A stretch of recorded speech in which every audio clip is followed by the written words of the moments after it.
ડીસાના કંસાની નજીક પ્રજાપતિનગરના પશુપાલકો અટવાયા હતા। પશુપાલકોના ચાલવાના રસ્તા પર ઘૂંટણસમા પાણી ભરાઈ જતા મુશ્કેલીઓ ઊભી થઈ છે। ઘૂંટણસમા પાણી ભરાય એટલે કે બાળકો શાળાએ નથી જઈ શકતા અને વધુ પાણી આવે તો પશુપાલકો દૂધ આપવા પણ જઈ શકતા નથી। મોટા ભાગના પશુપાલકો ખેતરમાં રહે છે એટલે ગામમાં આવવામાં મુશ્કેલીઓ થાય છે। છેલ્લા 10 વર્ષથી અહીં પાણી ભરાય છે અને લોકો મુશ્કેલીમાં મુકાય છે। ગ્રામ પંચાયતથી લઈ જિલ્લા પંચાયત સુધી રજૂઆતો કરી છે, પરંતુ 10 વર્ષથી આ સમસ્યાનો હલ આવ્યો નથી। જે કે સિંહ ગુજરાતી સાથે ભરત ઠક્કર, ડીસા।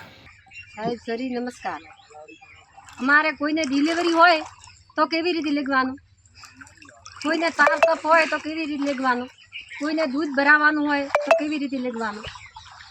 10 वर्षथी होय एडो रेडो रस्तो होय, कोई बाळ बच्चोने निशाळे भणवा के कर मोकलवाना, पण कोई अमारी कोई सहायता होतो नहीं। वोट लेना तरफ तैयार वही जाए, वोट लेना हो तो तरफ तैयार, वोट लीधा पछी कोई आमोय ने जोवे, कोटरिया पाई पाई वोट लिए रहा।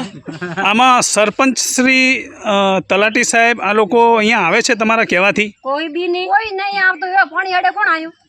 તમે ક્યારે એ લોકોને જાણ કરી? કરીને જોણ તો બધોને છે જ માર્ગની, કરે કોઈને જોણ નહીં હોય। બરાબર, એમાં સરપંચ શ્રી તલાટી સાહેબ કોઈ આવતું નથી? કોઈ નહીં આવ્યું હોય। પાણી રે માગ રસ્તામાં કોણ આવ્યું? અમે કોઈને જોયા જ નહીં। સર્વે કરવા કોઈ સર્વે કરવા આવતું જ નથી? કોઈ નથી આવતું। વોટ લેવાના હોય તારે આવે, ગામમાં આવે તો અહીંથી પાછા વળે, પછી રસ્તો ભાળવા કોણ આવે? બરાબર, જેવી રીતે તમને તકલીફ પડે છે એવી રીતે એ લોકોને તકલીફ પડે છે, એ લોકો આવતા નથી? હા, બરાબર। છેલ્લા ઘણા સમયથી આવું થઈ રહ્યું છે તમારી સંગે? મારું નામ જોગાજી મગાજી, કંસારી ગામ પ્રજાપતિનગર। તે આ રસ્તા બાબતે અમે વાત કરીએ છીએ। પ્રજાપતિનગરમાંથી સ્મશાન સુધી રસ્તો આ રીતે ચાલે છે ને અહીંયા બધો રસ્તો કૂવાનો ચાલે છે, દૂધ ભરાઈ નથી શકતા, છોકરા ભણવા નહીં જઈ શકતા। સર શું તકલીફ છે આ રસ્તા ઉપર તમને? આ મોટી દૂધ ભરાઈ નહીં કરતા, છોકરા ભણવા નહીં જઈ શકતા, કોઈ દવાખાનું એમરજન્સી હોય કે દવાખાને લઈ જવું હોય તો કેવી રીતે અમારે લઈ જવું? આ કેટલા વર્ષથી છે? આ 2015થી। તમે ક્યાંય અહીંયા લેખિત મૌખિત ક્યાંય માંગણી કરી તમે? ના, નથી કરી। બરાબર, તો હવે શું તમારે શું નિકાલ કરવો છે આ પાણી બાબત? તમારે શું કહેવા માંગો છો? અમારે પાણી બાબતે આ નિકાલ, આ રસ્તો સારો થવો જોઈએ એ અમારી માંગ છે। રોડ બનાવી નાખો સાહેબ, સરીને આટલી માંગ છે। હેલો સાહેબ નમસ્કાર।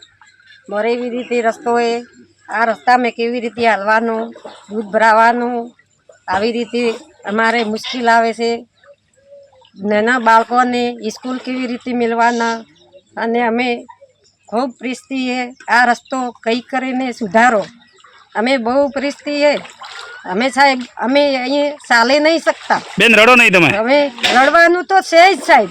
આ બચ્ચે કેવી રીતે અમે મૂકો? અમારે ભણવાનું છે, બાળકોને મૂકવાના। અમે ઘરમાં હોય તો ખાઈએ ન કે શું ખાઈએ? અમે દવાખાને બહુ બીમાર હોય, ગંડા બુઢા તો કેવી રીતે લઈને ચાલવાના? અમારે કોઈ રસ્તો આવવાન કાઢવાનો અમારે કોઈ રસ્તો નહીં, અને તમે કોઈ બી કરીને અમારી વિનંતી સુનો સાહેબ, સુનો। બેન કેટલા વર્ષથી આ રસ્તો આવી રીતે પડ્યો છે ને આ પાણી ચાલ્યા કરે છે? આ 10 વર્ષથી। 10 વર્ષથી ડિલિવરી હોય તો કી જાવ? બરાબર, ઓકે।